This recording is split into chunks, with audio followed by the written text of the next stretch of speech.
Hey guys, it is Snublocket here, and today I'll be taking a look at the Rat 7 gaming mouse. This is a gaming mouse developed by Mad Catz. It retails for $100. Its shtick is that you are able to customize many of the parts, adjust it to kind of fit your liking. So let's see if it lives up to that hype. So I give this a 7 out of 10, mainly because, for a few reasons. One, it's customizable parts. It's nice that it has a bunch of parts, but I never really grooved on any of the parts. I never really liked any of them. I never really was getting into them. The pinky rest really, honestly, kind of just squishes these two fingers together and really makes it really uncomfortable when gaming. And none of the parts are all that great. I do like that they have the option, but I wouldn't mind some maybe different parts, maybe just some different shaped parts. Pretty much the only parts that you're getting aren't that great. They're not bad, they're just not that great and not that interesting. I do like that there is some very nice visual feedback as to your settings. You have these 3 modes here, and the light here changes based on that mode. It also has a little thing down here that changes based on what your DPI is. The scroll wheel is really nice, and it's got buttons that are really nice and customizable, and I really like that. Another feature I really like is the customizable weights. As you can see right here, there's a set of weights inside the mouse that you can take out with this little screw here. You unscrew that, pull the weights out, put them back in. I really like that because it really gives a sense of, oh, if I don't like the weight of the mouse, I can do something about that. And I really wish more mice would implement this. I really like that the button up here is really nice, and it really is a really quick thing. If the mouse is maybe a little too sensitive, you can just turn that down really easily. The scroll wheel has a really nice click to it, really solid. Everything does actually have a pretty nice click to it, but honestly, I can't recommend this for $100. Maybe if you can find this for about $50, I would recommend it if you really want it. But overall, no more than $50 because this really isn't worth it. So now for the in-depth part of the review. So like I said, you can customize the parts. You can kind of take this back part off, adjust it like that. You can take it off. You can replace it with, this is the default one. It's just kind of a matte, not really rubberized, but kind of a matte plastic kind of. This is the rubberized one, and it also comes with one that is a little bit more raised. Let's see if we can. You have one that's a little bit more raised than the other one. You can also take off this side panel with a little Phillips head, I believe it's called. And right now, again, I have the rubberized on there. But like I said, you can change it for the pinky rest. But I didn't really like that much because it really did squish these 2 fingers together and made it really uncomfortable when gaming.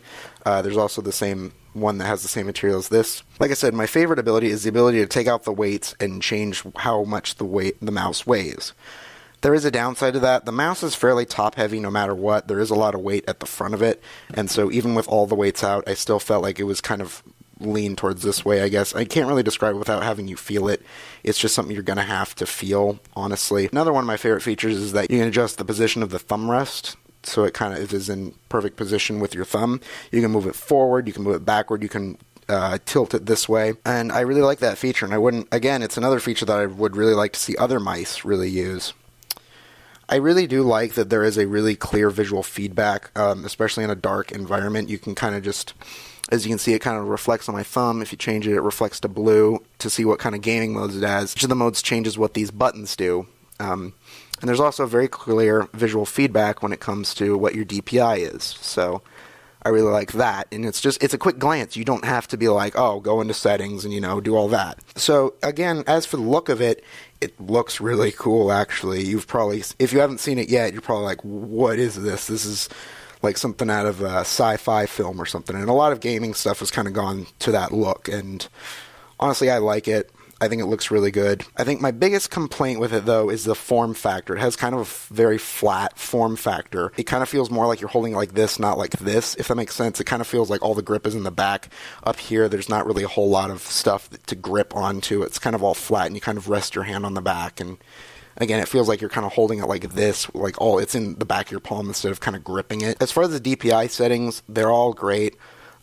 It's very responsive. It changes instantly. It's not like, oh, click, please wait 3 seconds or something like that. It's very instant. It's an instant change, and it's really nice that it's right there. Again, I really like it, and I really wish more mice would encompass this. All the buttons have a really nice kind of press to them. Everything just kind of has, really nice press to it, really nice click. Everything just feels solid. The scroll wheel is really nice. One thing to note that it is wired, and that's a thing that if that is a big thing to you, that's just something to know. The USB port is gold plated, and so overall I really can't recommend this for the price tag of $100. It's really not that nice. It's not that super comfortable, and I really don't feel like it really warrants that kind of price range. I feel like you could do better. If you can find 50, I feel like this would be a good match, but again, overall I really can't recommend it for 100. I really can't. It's just not that good. So again, I give the Rat 7 gaming mouse by Mad Catz a 7 out of 10.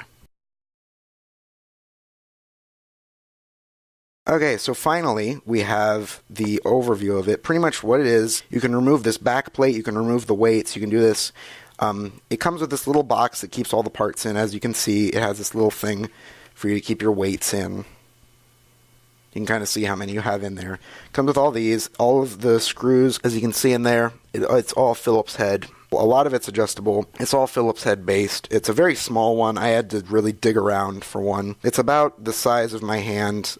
Well, it has to be because it's a mouse. Derp. It has some pretty nice form factor. You can remove this part. You can remove this. You can change the weights. You can adjust the thumb rest. You can assign what these buttons do. It's got, I think it was 5 customizable buttons, 3 modes. Again, red, blue, and pink or violet, whatever. I guess you can see it as pink. So it's got the clickable scroll wheel. You can customize what that does. You can customize what these DPI settings are, what each of these take it as. And again, you can customize this one, this one, this one, and what the scroll wheel does. So again, I really can't recommend this for the $100 price tag. I can't recommend it for more than $50. If you really want it and you can find it for $50, get it. Otherwise, pass this up. It's not that good. It's a decent mouse, but not that great. Like and subscribe if you liked what you saw, and have a good day.